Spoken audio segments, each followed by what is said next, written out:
à quelqu'un ce qu'est le goût de la moutarde, on lui fait goûter la moutarde Amora. Parce qu'elle est fine et forte à la fois. Amora, par amour du goût. L'AX est la voiture de ceux qui ne mettent pas tout leur argent dans leur voiture.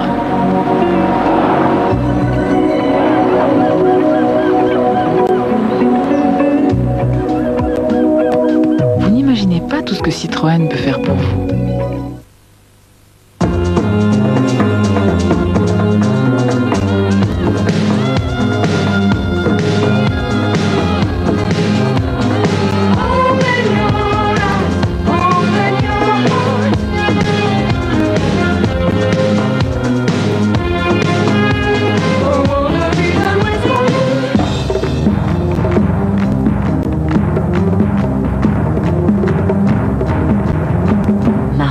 L'éblouissement des sens.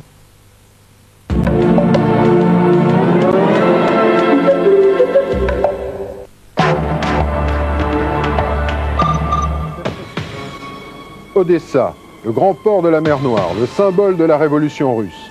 Des marins du Potemkin à l'indépendance de l'Ukraine, Odessa a toujours survécu par la mer. Aujourd'hui, c'est la mer qui fait naître tous les trafics. Du troc aux bandes organisées, chacun se débrouille pour faire du dollar. Le vent de la perestroïka a balayé l'âme de ces marins. Les enfants du Potemkin, c'est vendredi 20h45 dans Thalassa, sur France 3.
Bonsoir. L'un aimait beaucoup jouer au tennis, l'autre préférait des conversations interminables avec des jolies jeunes femmes dans les cafés. Mais le soir, de temps en temps, ils se retrouvaient à Saint-Germain-des-Prés pour faire le coup de poing contre des groupuscules fascistes. C'était au milieu des années 20 à Paris. Ce soir, le dossier des brûlures de l'histoire sera consacré à l'histoire d'une amitié, celle qui unissait Jean-Paul Sartre à Raymond Aron. Et bien évidemment, à travers l'histoire de cette amitié orageuse, passionnelle et turbulente, c'est à l'histoire de notre siècle que vous allez assister. Car ces deux hommes ont eu une attitude différente face au monde. Vous le verrez en 1933, en 1940, en 1958 et évidemment au moment de 68. Souvenez-vous, l'amitié, à l'époque, avait cédé la place à l'insulte. Et puis notre actualité sera consacrée à l'histoire de la prostitution. Car si la prostitution est, paraît-il, le plus vieux métier du monde, eh bien, elle possède une histoire. Et c'est un historien qui vous racontera l'histoire de la prostitution depuis la Troisième République, celle des bordels triomphants, jusqu'à aujourd'hui, les maisons de passe. Mais retour à notre dossier, que nous allons commencer par la revue de presse. Souvenez-vous, c'était il y a 10 ans, Raymond Aron disparaissait, Jean-Paul Sartre il y a 13 ans, et déjà à l'époque, la presse avait choisi son camp. Libération fera un numéro spécial à la mort de Sartre. La génération de 68 se sent orpheline et Serge Julier a choisi une photo où Jean-Paul Sartre ressemble étrangement au général de Gaulle lors de son voyage en Irlande. Quittant le registre du sentiment, Libération, reprenant d'ailleurs les termes utilisés par Sartre en 68, s'interroge, le jour de sa disparition, sur le renouveau des thèses politiques de Raymond Aron. Le Monde résume la querelle historique entre les deux hommes. le rêve de liberté de l'un, le scepticisme actif de l'autre. Le Figaro rend un vibrant hommage à son brillant éditorialiste et parle de son influence en termes de morale. C'est Jean d'Ormesson qui aura la lourde tâche de retracer la carrière de l'homme de lettres, plus que de l'idéologue.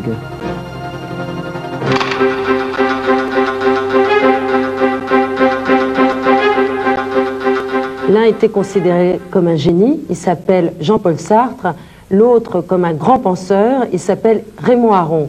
Notre historien est ce soir Michel Vinocq, car à travers l'histoire de cette amitié, eh bien c'est l'histoire de notre siècle et de deux hommes face à l'histoire qui va nous être contée. Alors tout commence en 1924, Michel. Oui, mais ils venaient d'un lycée différent, l'un et l'autre, l'un de Louis-le-Grand et l'autre du lycée Condorcet.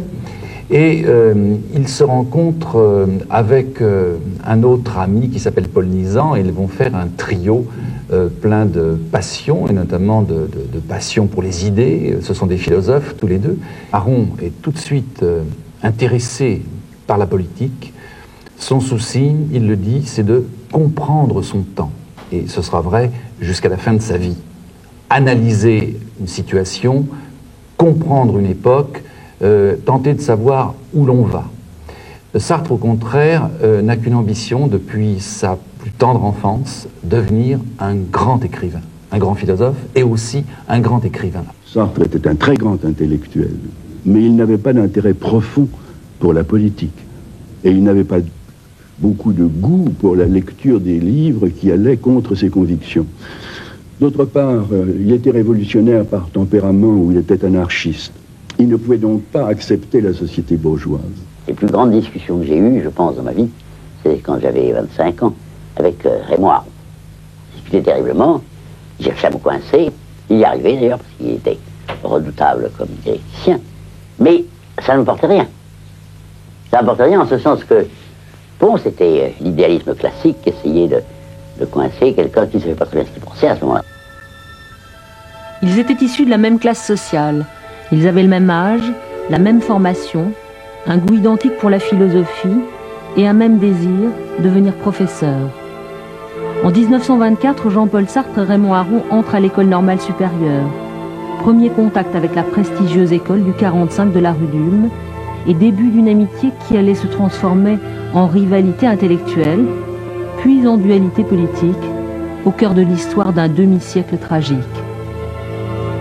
En 1933, Raymond Aron est lecteur à la Maison française de Berlin. Hitler est au pouvoir depuis le 30 janvier. Aron est juif et prend nettement conscience du danger hitlérien. Il parle déjà de dictature et de camps de concentration. Hitler n'a pas pris le pouvoir, écrit-il, on le lui a donné. Entre 1930 et 1933, je me suis dit, j'ai des opinions politiques et au fond, je suis incapable de les justifier. C'est indigne d'un intellectuel. Du moment que je m'affirme de gauche ou socialiste, je dois savoir pourquoi. En bon idéaliste, en bon naïf, inconscient de la politique et de ses rudes nécessités, j'ai renoncé à mes aspirations métaphysiques, j'ai renoncé à la méditation sur les sciences de la nature, et j'ai découvert la politique en voyant la montée de l'hitlérisme.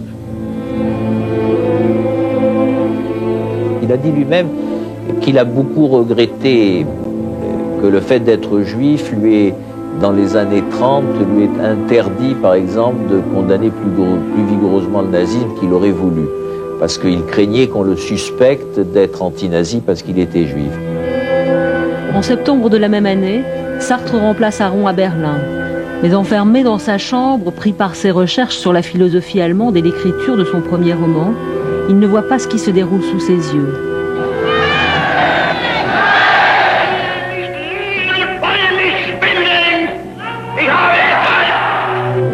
Il ne voit ni les manifestations de masse, ni les croix gammées des SS, ni le spectacle du nazisme triomphant. À Berlin, Sartre écrit Mélancolia. Gallimard va le publier, mais sous un autre titre, La Nausée. L'écrivain devient alors célèbre. Dès le début de la guerre, Sartre et Aron sont mobilisés. Sartre est fait prisonnier, puis transféré dans un camp en Allemagne. Une de ses plus grandes fiertés, c'est quand il était prisonnier de guerre en Allemagne, au camp de prisonniers, où il était totalement inconnu. Personne ne savait Il était écrivain, personne ne savait qu'il avait écrit La Nausée, écrit et publié La Nausée en 1938, et que dans le monde littéraire parisien, il commençait tout de même à être connu. Sartre libéré rentre à Paris et crée avec quelques amis Socialisme et Liberté. Ça a été le début de l'engagement, mais il était surtout moral. Et j'avais des idées très naïves. Je pensais qu'il suffisait de créer à plusieurs un groupe de résistance aux nazis occupés pour que ça se développe, que ça devienne immédiatement un raz-de-marée. Et nous n'envisagions pas ce groupe de résistance. Enfin, moi, je n'envisageais pas comme un parmi 100, ce qu'il était. Mais moi, je l'envisageais comme quelque chose qui allait faire naître un vrai mouvement de résistance, alors un mouvement populaire de résistance. Aron, de son côté, gagne l'Angleterre dès juin 40 pour continuer le combat. À continuer la guerre aux côtés de leurs alliés, une force mécanique supérieure nous permettra d'avoir la victoire et de délivrer la patrie. Je n'étais pas un gaulliste orthodoxe. Si je vous disais que je partais parce que j'avais peur, je pense que je serais trop sévère pour moi-même. Si je vous disais que je suis parti pour continuer la guerre, j'aurais l'air de jouer au héros. Finalement, vous pouvez choisir.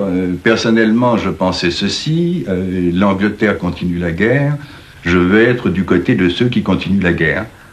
1940, Raymond Aron, qui auparavant avait déjà pris des risques, notamment pour permettre la sortie de certains Allemands vers la France, continue à prendre des risques parce qu'il part immédiatement pour Londres, tandis que Jean-Paul Sartre, lui, est prisonnier.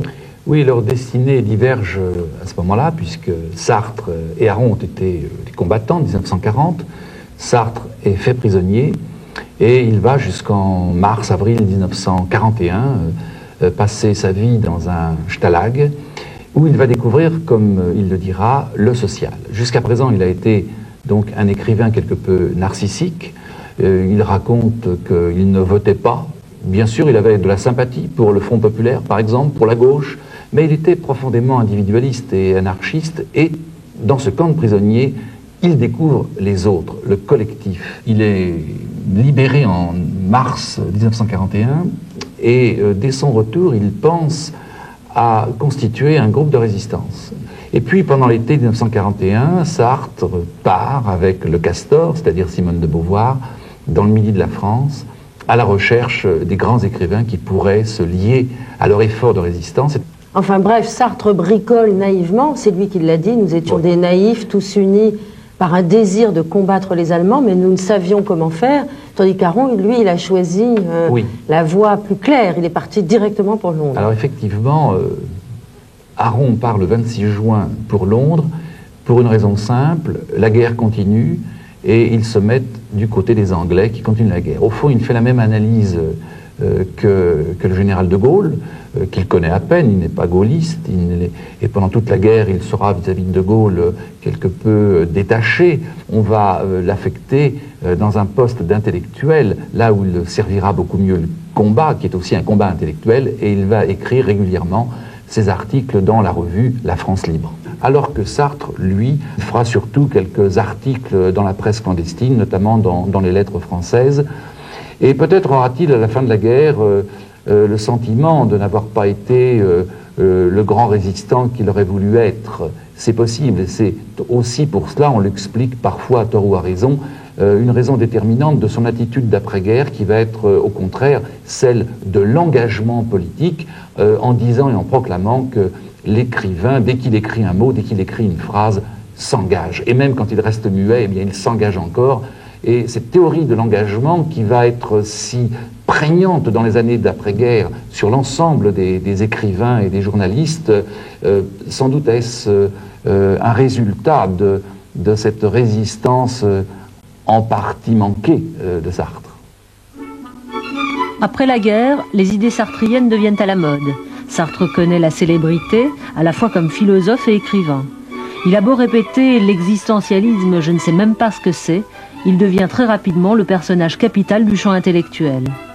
Dès la Libération, Sartre crée une revue, Les Temps modernes, au comité directeur, Aron, Sartre et sa compagne Simone de Beauvoir. Le premier heurt public qui est venu avec Sartre et une attaque de Sartre dans une interview avec David Rousset. Sartre avait créé, avec David Rousset, je ne sais plus qui, un parti politique qui était, je crois, révolutionnaire, ou quelque chose comme ça. Et curieusement, au détour d'une interview, il insultait Aron de façon extrêmement brutale. Et Aron en a été affecté. Et je crois que c'est de cette époque que date la rupture. Mais disons qu'elle était inscrite dans ce qu'allait être le comportement de Sartre et ce qu'était resté le comportement d'Aron. Sartre est devenu un personnage public. Toute une partie de la jeunesse se tourne vers le couple Sartre-de Beauvoir, attiré par une transgression permanente des conventions, l'invention de nouveaux concepts comme l'amour nécessaire, l'idée d'une relation privilégiée qui n'en interdit pas d'autres.